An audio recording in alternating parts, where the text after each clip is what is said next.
The day I was captured felt like a nightmare I never saw coming, despite all the training I had gone through. I was on border patrol, the sun scorching the ground beneath us, the air thick with dust and tension. There were 3 of us, moving cautiously but with confidence, trained to face any threat. Then, suddenly, a muffled explosion echoed in the distance, and figures emerged from behind the rocks, masked men moving with an eerie calm and terrifying speed. I never saw their faces, just their eyes, cold, determined. I tried to fight back, fired my weapon, but the bullets felt useless, like they vanished into thin air.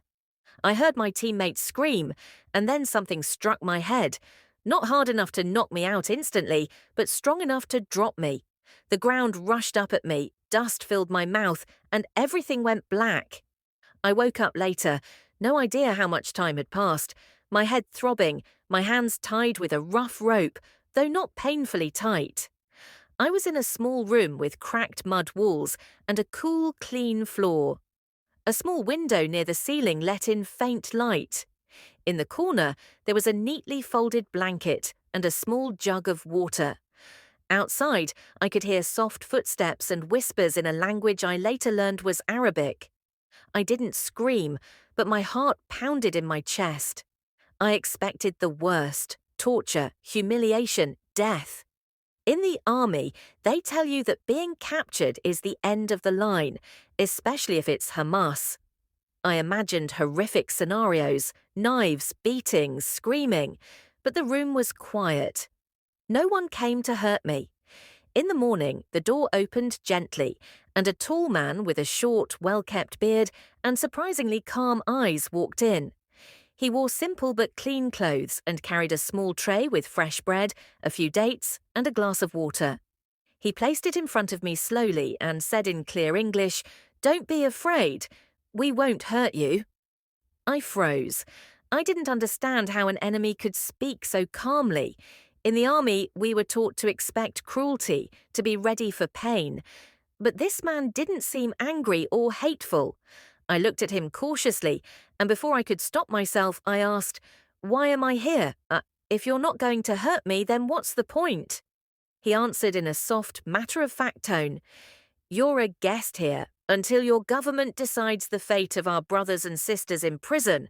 We don't want to kill you, we want the world to hear us." His words didn't match anything I had been told about them. I expected brutality, but he sounded sincere. His eyes didn't lie. Before he left, he said, "My name is Ahmed. If you need anything, just ask."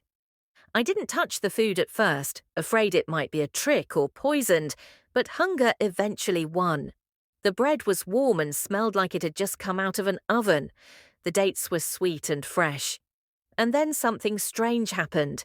I felt a kind of comfort I wasn't ready for. I kept wondering, was this some kind of tactic?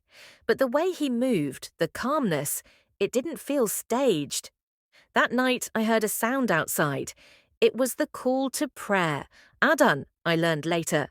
It was soft and melodic, something I had never heard this closely before. I didn't understand the words, but they gave me an odd sense of peace.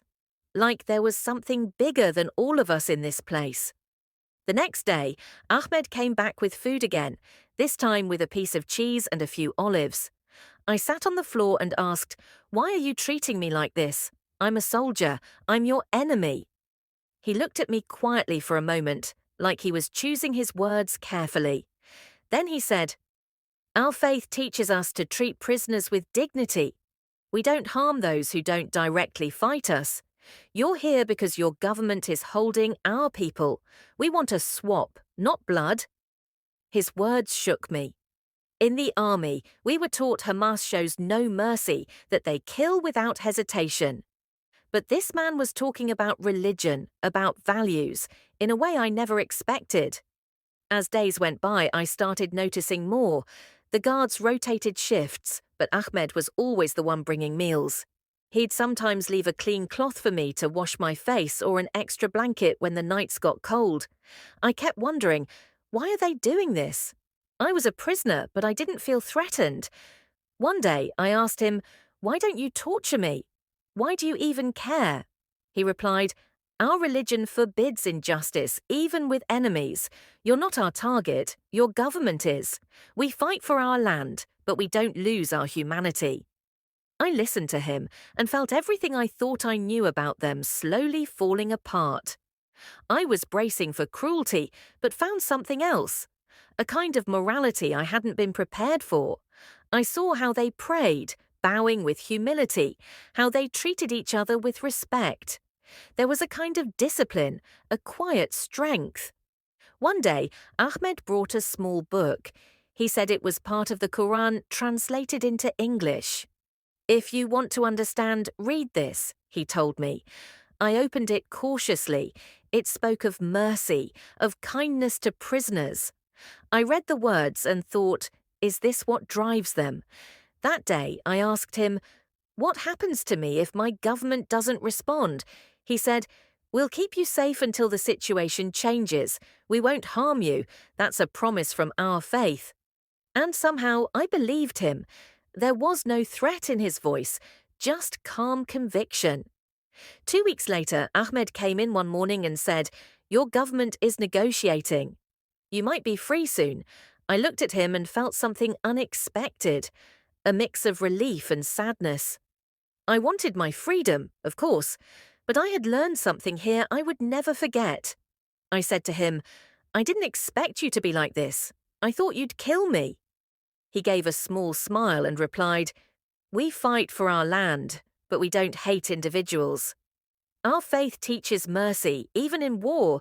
You were a guest, not a personal enemy." That night, the Adhan echoed again, and this time I felt like I understood it a little more. I realized my captivity wasn't about revenge, it was about leverage, political pressure. The next day, Ahmed came back and said, "Tomorrow you may be going home." Before he left, he placed a single date next to my tray and said, "So you'll remember." I picked it up and knew I would never forget this, not because I was held captive, but because I had learned something deeper, something about humanity I never expected to find here.